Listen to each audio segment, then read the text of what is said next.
Salam sejahtera tuan-tuan, puan-puan yang dihormati dan dikasihi sekalian. Ustadz Kazim antara dilarang berceramah di Pulau Pinang.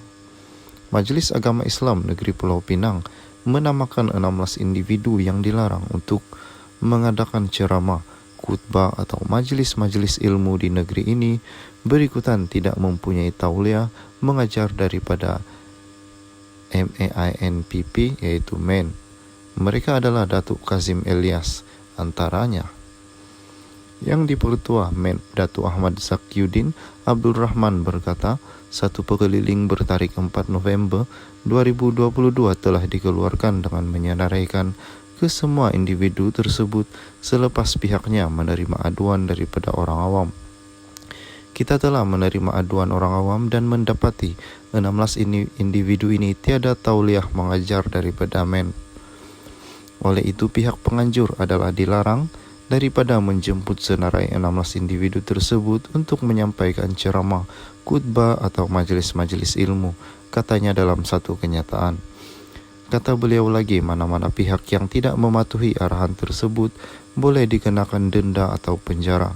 Sekiranya gagal mematuhi arahan yang dikeluarkan MEN, implikasinya akan dikenakan kepada kedua-dua pihak, yaitu terhadap penceramah dan penganjur.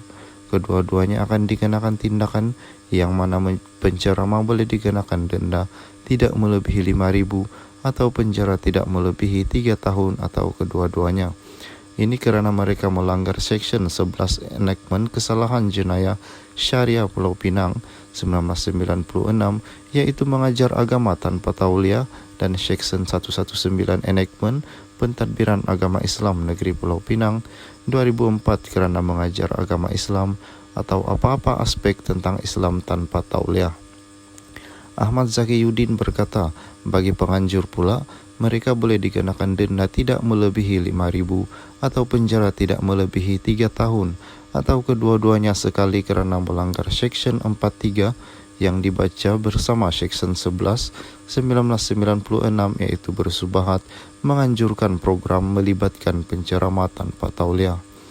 Tujuan larangan ini dikuatkuasakan bertujuan memastikan kesemua penceramah tersebut menghormati dan mematuhi kehendak-kehendak perundangan syariah berhubung pentauliahan bagi memastikan penceramah yang layak saja menyampaikan ilmu-ilmu yang bertujuan menyatu padukan. Selain itu, larangan ini juga mengelakkan timbul sebarang kekeliruan dan perselisihan faham pandangan yang boleh menjejaskan keharmonian antara jemaah masjid dan ahli karya. Salam sejahtera tuan-tuan, puan-puan yang dihormati dan dikasihi sekalian. Ustaz Kazim antara dilarang ceramah di Pulau Pinang. Berita sepenuhnya yang dipetik daripada Berita Harian. Majelis Agama Islam Negeri Pulau Pinang, MEN, hari ini mengeluarkan surat pekeliling senarai nama 16 individu termasuk pendakwa bebas Datuk Muhammad Kazim Elias yang didapati tidak memiliki tauliah mengajar daripada MEN. Turut tersenarai Datuk Ahmad Husam, Beduruddin, Ahmad Desuki Abdul Rani, Yusni Matpiah, Dr. Abdullah Yasin dan Prof. Madya Dr. Muhammad Rozaimi Ramli, Salman Ali, Maulana Fulkar Razi, Muhammad Raizal Azizan dan Halim Hasan. Selain itu, Aiman Supri, Afnan Hamidi Taib Azamuddin, Syah Syahrudin Ibrahim, Wan Hizam Abdullah Sabil, Syahrir Long dan Sobri Asad. Yang dipertua MEN Datuk Ahmad Zakyuddin Ahmad Rahman berkata pihak penganjur dilarang menjemput individu terbabit untuk menyampaikan ceramah, khutbah atau majelis ilmu atas sebab ketiadaan tauliah mengajar yang dikeluarkan oleh MEN. Katanya, pemantauan peraturan itu membabitkan jemputan seperti ceramah, seminar, syarahan, khutbah dan majelis surau serta institusi di seluruh Pulau Pinang. Pihak pentadbiran MEN menerima aduan daripada orang awam dan mendapati bahawa 16 penama itu tidak memiliki tauliah mengajar daripada MEN.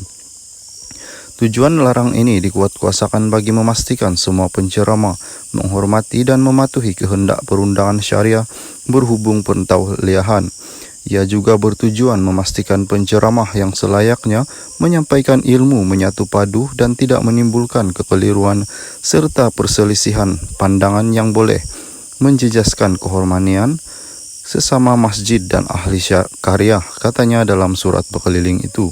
Keingkaran mematuhi perkara berkenaan boleh mendatangkan implikasi kepada penceramah mengikut Section 11 Enactment Kesalahan Jenayah Syariah Pulau Pinang 1996 dan Section 19 Enactment Pentadbiran Agama Islam Negeri Pulau Pinang 2004 yang memperuntukkan hukuman denda tidak melebihi 5.000 atau penjara tidak lebih 3 tahun atau kedua-duanya sekali.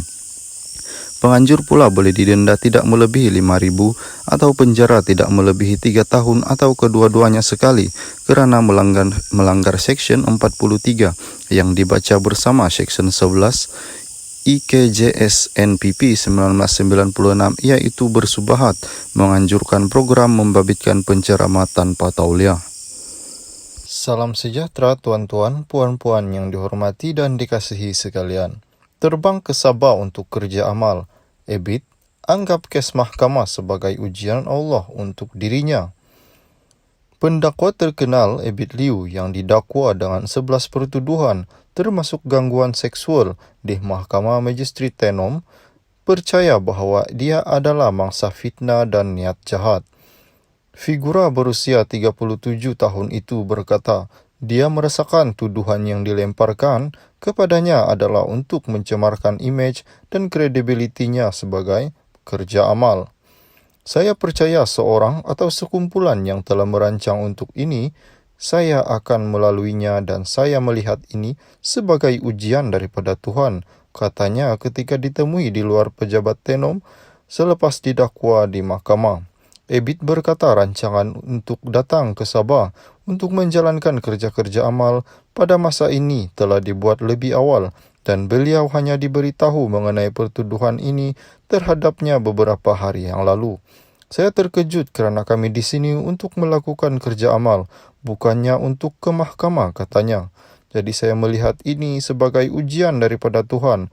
Ia tidak akan menjatuhkan saya atau menghalang saya daripada menjalankan kerja kemasyarakatan di sini, katanya. Peguam Muhammad Zairi Zainal Abidin berkata, mahkamah telah menetapkan 20 April hingga 23 April untuk sebutan kes dan perbicaraan diadakan pada Jun.